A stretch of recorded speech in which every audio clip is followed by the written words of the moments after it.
তোমাদের কাছে আমি তোমাদের বুড়োদা আমার ঝুলি নিয়ে হাজির হয়েছি, ঝুলি থেকে বের করে মজার মজার গল্প শোনাতে।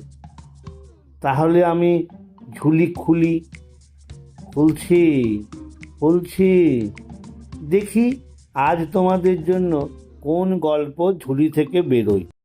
নমস্কার, আজকের গল্প সুচিত্রা ভট্টাচার্যের লেখা ধন্যী সাহস। 64খানা কচুরি দিন তো, গরমা গরম। মধুপুর বাজারে মিষ্টির দোকানে ঢুকে সুলতানা রিজিয়ার মেজাজে হুকুম ছুড়ল খুকু। পাশেই ভানুমামা ঘুরে তাকিয়ে তাকে বলল, কি গো, 64টা কচুরিতে আমাদের কুলিয়ে যাবে না? সংখ্যাটা শুনেই ভানু আঁতকে উঠেছিল। ভুরু কুচকে বলল, অত কি হবে রে? কোথায় অত? আমরা কজন আছি বলো তো? 16 জন, তার মানে পার হেড 4 পিস। খুব বেশি? ভুলে যাস না, সঙ্গে তো দাদু দিদারাও আছেন, গেরি গুগলিও কম নেই। কঙ্কা টুকটুকিরা তো কেউ দুটোর বেশি খাবে না। So what ভানুমামা? খুকু কাঁধ ঝাঁকালো। আমরা খেয়ে নেব, তুমি আর আমি কচুরি আলুর দম দিয়ে ডিনার সেরে ফেলবো। এটা অবশ্য মন্দ বলিসনি। ভানো একগাল হাসলো। তেমন হলে গোটা 20 কচুরি আমি একাই সাবড়ে দিতে পারি। আজ বিকেলে মধুপুরে এসে পৌঁছেছে খুকুরা, এই খানিক আগে, সদল বলে, লটবহর সমেত। এবার বড়দিনের ছুটিটা খুকুদের মধুপুরের বাড়িতে কাটানোরই বাসনা হয়েছে সকলের। খুকুর এবছরের কলেজের 3rd ইয়ার। মাঝে মধ্যেই বন্ধু বান্ধবদের সঙ্গে ছোট বড় ট্যুরে যায় সে। সেই সুবাদে খুকুই এবারকার দলের স্বঘোষিত নেত্রী। অবশ্য গোটা পথটা খুকু ভালোই সামলে নিয়ে এসছে সব্বাইকে। বেড়াতে বেরোলে তার মা দিদিমা কিছু না কিছু মালপত্র খোয়াবেই। গত বছর হরিদ্বার স্টেশনে খুকুর দিদিমার নতুন টিফিন ক্যারিয়ার হারিয়েছিল। তার আগের বছর রাজস্থান ট্যুরে আস্ত একখানা সুটকেস খুঁজেছিল খুকুর মা। এবার তাই প্রতিটি লাগেজে নম্বর সেঁটে দিয়েছে খুকু, এমনকি ওয়াটার বটলেও। গুনে গেঁথে দেখে শুনে নামিয়েছে সব মাল। তারপর মধুপুর স্টেশন থেকে সব্বাইকে রওনা করিয়ে দিয়েছে বাড়ির পথে। এবার ভানু মামাকে নিয়ে চলেছে তার সান্ধ্য জলখাবারের আয়োজন। মধুপুরে এখন চড়া শীত। সন্ধে নাম্ব করছে, বেশ জাঁকিয়ে আসছে ঠান্ডা। ভানুর গায়ে ফুল স্লিভ সোয়েটার, তাতেও অল্প অল্প কাঁপছিল সে। কচুরির অর্ডার দিয়ে শুরুত করে ঢুকে গেল দোকানের অনেকটা ভেতরে, বড় উনুনটার কাছে। পেল্লাই কড়াই টকবক করছে খাঁটি দুধ, সেদিকে তাকাচ্ছে আড়ে আড়ে। খুকু হাতে হাত ঘষতে ঘষতে বলল, চলবে নাকি গরম গরম দুধ? দুধ ভানুর বেজায় প্রিয়। শুধু দুধ নয়, দুগ্ধজাত যে কোনো জিনিস। মাথা দুলিয়ে বলল, খেলে হয়। দোকানের মালিক বাঙালি না হলেও বাংলা কথা দিব্যি বোঝে। তাগড়ায় গোঁফধারী হৃষ্টপুষ্ট চেহারার লোকটি একগাল হেসে বলল, পিজিয়ে বাবু পি লিজিয়ে, এ আসলি গাই কা দুধ আছে, বহুত মালাই পাবেন। ভানুর জন্য এক গ্লাসে আসলি গরুর দুধ এসে গেল। আসল নকল কোনো গরুর দুধেই খুকুর তেমন স্পৃহা নেই। সে একখানা নিমকি নিয়ে কুটকুট ভাঙছে আর খাচ্ছে। শেষ বিকেলে দুম করে 64টা কচুরির অর্ডার এসে যাওয়ায় রীতিমতো হইচই পড়ে গেছে দোকানে। দুজন লোক আটা ময়দা ঠেসতে শুরু করেছে। একজন ঝটপট সেদ্ধ আলু ছাড়াচ্ছে, আলুর দম হবে। ভানু ঢুলু ঢুলু মুখে দুধে চুমুক দিয়ে বলল, আহ দারুণ। খুকু গর্বিত স্বরে বলল, আমাদের মধুপুরে সবই দারুণ। যেমন মিষ্টি, তেমন মুরগি, তেমন জল। 7টা দিন থাকলে তোমার পটকা চেহারা কেঁদো হয়ে যাবে। কিন্তু একটাই তো সমস্যা রে। কি? তোদের বাড়িতে যে কারেন্ট নেই, তাতে কি এসে গেল?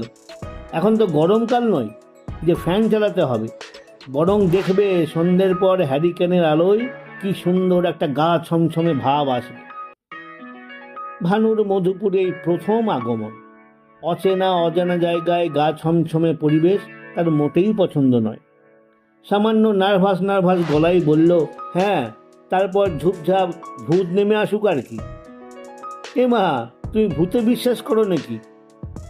আলোয় করি না, অন্ধকারে করি। তুমি কি গো? খুকু খিলখিল করে হেসে উঠল। তুমি জানো না, ভূত টুত সব বোগাস, যারা ভীতু তারাই শুধু ভূত দেখে।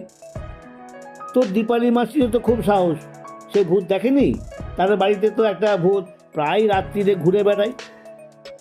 দীপালি মাসির খুকুর জাততুতো মাসি, নামকরা পেইন্টার, থাকে রাসেল স্ট্রিটে ব্রিটিশ আমলে তৈরি এক পুরনো বাড়িতে। অনেক কাল আগে সে বাড়িতে নাকি এক বিশপ মারা গিয়েছিলেন। এখনও নাকি মাঝে মাঝেই তাকে দেখা যায়। তিনি যখন আসেন তার আগে নাকি মোম পোড়ার গন্ধ পাওয়া যায় একটা। একদিন রাত জেগে দীপালি যখন স্টুডিওতে ছবি আঁকছিল, বিশপ নাকি তার চুল টেনে ধরেছিলেন। দীপালি অবশ্য ভয় পায়নি, উল্টে জোর ধমক লাগিয়েছিলেন বিশপ। আত্মীয় স্বজন মহলে সকলেই গল্পটা জানে। খুকু হাসতে হাসতে খুকু বলল, ওসব গাল গপ্প, তোমরা ভয় পাও বলে দীপালি মাসি বানিয়ে বানিয়ে বল। এবার মধুপুর ঘুরে গিয়ে দেখবে ওসব ভূতের ভয় টয় কোথায় চলে গেছে। বলছিস? বলছি তো, মিলিয়ে দেখো। ভানুর মুখটা আবার বেশ হাসি হাসি। দুধ শেষ করে এবার তার চোখ কাচের শোকেসে আলগাভাবে বলল, সে না হয় দেখব। এমন কচুরি ভাজাটার কি হলো দেখ। কুকুর আগে দোকানদারি জবাব দিল, আর 10 मिनट बाबू, कढ़ाई में तेल डाल दिया, अभी भाजबे और तुलबे।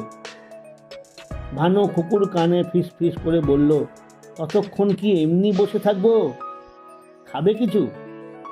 রাবড়িটা আমার দিকে কেমন করে তাকিয়ে আছে দেখ, তুইও একটু চেখে দেখতে পারিস। ব্যাস, এসে গেল 2 ভাঁড়। দাঁড়িয়ে দাঁড়িয়ে খাচ্ছে মা ভাগ্নি। ভাঁড় শেষ করে ভানু কাঠি দিয়ে ভাঁড়ের গাটাও চেঁচে নিল। ভাঁড় পুরো ফর্সা করে দিয়ে আবার দৃষ্টি শোকেসে। একদিকে কচুরি ভাজার রাজসূয় যজ্ঞ চলছে, অন্যদিকে চলছে ভানুর ভোজন পর্ব। গোটা আস্টেক পেঁড়া, খানছয়েক লাড্ডু, তারপর 8 ডজন প্রাণহরা, তারপর 4খানা রাজভোগ। দেখতে দেখতে 10 মিনিট নয় 45 মিনিট কেটে গেল। শেষ হয়েছে কচুরি ভাজা। ইয়া বড় এক চ্যাঙারিতে থাকে থাকে সাজানো হলো গরম গরম কচুরি। প্রকাণ্ড মাটির হাঁড়িতে আলুর দম, সব মিলিয়ে এক মিনি গন্ধমাদন। বাড়ির সকলের জন্য রাজভোগ নেওয়ার ইচ্ছা ছিল কুকুর, কিন্তু তার আর উপায় নেই। যাকগে যাক, দোকানদারও রিক্সা ডেকে দিয়েছে। হাঁড়ি কোলে নিয়ে বসলো ভানু। কুকুর রিক্সাওয়ালাকে নির্দেশ ছুড়ল, লালপুরে নিয়ে চলো, যেখানে অনেক বাগান বাড়ি আছে। রিক্সা ছাড়তেই ভানু বলল, দেখেছিস, সেই দেরি হয়ে গেল, অন্ধকার নেমে গেছে। তাতে হয়েছেটা কি?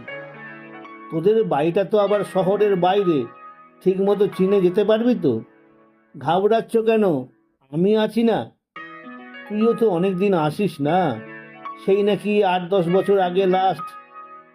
খুকু কোনো জায়গায় একবার গেলে 1000 বছরেও ভোলে না। ভানুর মুখ থেকে কথা কেড়ে নিল খুব। তুমি শুধু চুক্তি করে বসে থাকো, এক্ষুনি আমরা বাড়িতে ল্যান্ড করে যাব। মেন রাস্তা ধরে চলেছে রিক্সা। একসময় টাউনশিপ পেরিয়ে গেল। দুপাশের আলো ঝলমল দোকান কমতে কমতে চতুর্দিকে কখন যেন আঁধারই আঁধার। কনকনে হাওয়া বইছে, হাড়ে কাঁপন ধরে যায়। পথের পাশে পাশে চলেছে রেল লাইন, খানিকটা উঁচু। ট্রেন লাইনের ওপারেই কোনো জায়গায় খুকুদের বাগান বাড়ি। অন্ধকারে মামা ভাগ্নে খুঁজছে বাড়িখানা। রিক্সা চলছে তো চলছেই, এত দূর চলে এসছে যে দূরের আলো আর ঠাওর হয় না। তবু বাগান বাড়ির দেখা নেই। ভানুর যেন কেমন কেমন লাগছিল। বলেই ফেলল, হ্যাঁ রে খুকু, বাড়ি পেরিয়ে যায়নি তো? কখনো না। খুকু জোর গলায় বলল, আমাদের বাড়ি কোথায় আমি চিনতে পারবো না? ফের চলছে রিক্সা, চলছে।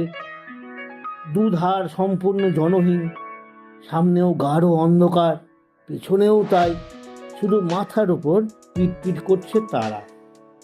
ভানু ফের বলল, খুকু, আমার মনে হচ্ছে যেতে যেতে আমরা আসানসোল পৌঁছে যাচ্ছি। তুমি না এটা যাচ্ছে তাই। খুকু প্রায় ধমকে উঠল। মুখ বুজে বসে থাকো তো। ভানুর হাঁটুর কাছটা কেমন ভিজে ভিজে লাগছিল হঠাৎ।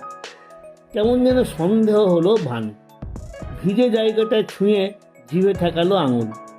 একই রে, এই যে আলুর দমের ঝোল। এবড়ো খেবড়ো রাস্তায় রিক্সার ঝাঁকুনিতে উপচে পড়েছে হাঁড়ি থেকে। বেজার মুখে আঙুলটাই খানিকক্ষণ চাটলো ভানু। টেরিয়ে টেরিয়ে দেখছে ভাগ্নিকে। খুকু নির্বিকার। ফাঁকা মাঠে ধুধু অন্ধকারেই বাড়ি খুঁজেই চলেছে।